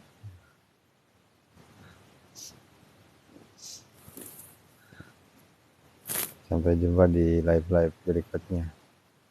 Sami-sami, terima kasih Sedayana, Kang Haris, ada ADA, Mi Hapsari, Bubon, ibu-ibu semua, Ibu Ida dan semuanya.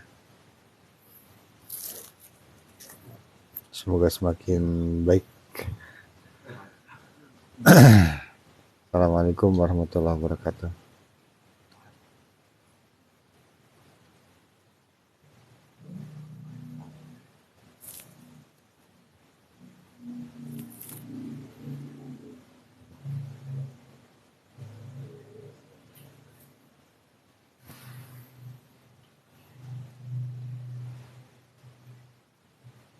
Nama mereknya apa?